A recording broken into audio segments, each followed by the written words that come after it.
మా ఇంటికి ఎవరినో వస్తుండేవారు మా ఫాదర్. ఒరేయ్ నువ్వు ఎప్పుడు పుట్టావో తెలుసా, నీకు ఎక్కడ పుట్టావో తెలుసా, ఆ కథ అంతా మొదలుపెట్టడం. మనం ఆ కథ అంతా వినాలి. నువ్వు వినేంతవరకు ఆయన ఊరుకోడు. వచ్చేవాడంత చెవులు మూసుకుని వినేవాడు. ఆయన చెప్పేదంతా చెప్పిన తర్వాత అప్పుడు చెవులు తిప్పించుకుని మళ్ళీ లోపలికి ఇంటికి వచ్చేవాడు మా అమ్మగారితో మాట్లాడడానికి. మా అమ్మగారు అయితే ఎప్పుడు వర్తమానంలోనే ఉండేవారు.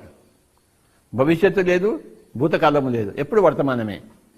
ఏమైనా తింటావురా, ఏం చేయమంటావు, తిన్నగా ఆకలి గురించి ఆలోచించి ఇంత పెడుతుంది ఆవిడ. నువ్వు ఎక్కడ పుట్టావు, ఎందుకు పుట్టావు, ఎలా పుట్టావు, అవన్నీ వాటికి అనవసరం. మా ఫాదర్ ఎప్పుడు భూతకాలంలో ఉండేవారు, మా మదర్ ఎప్పుడు వర్తమాన కాలంలో. భవిష్యత్తు కూడా లేదు. కనుక మై డియర్ ఫ్రెండ్స్, ఈ 9 సూత్రాలు మనం తెలుసుకుంటున్నాము. ఇక్కడ 3 సూత్రాలు, ఇక్కడ 3 సూత్రాలు, ఇక్కడ 3 సూత్రాలు. ఇక్కడేమిటి? యుక్తాహారము, మితాహారము, నిరాహారం. ఇక్కడ యుక్త భాషణము, మిత భాషణము, నిర్భాషణం. ఇక్కడేమిటి? యుక్త యోచనం,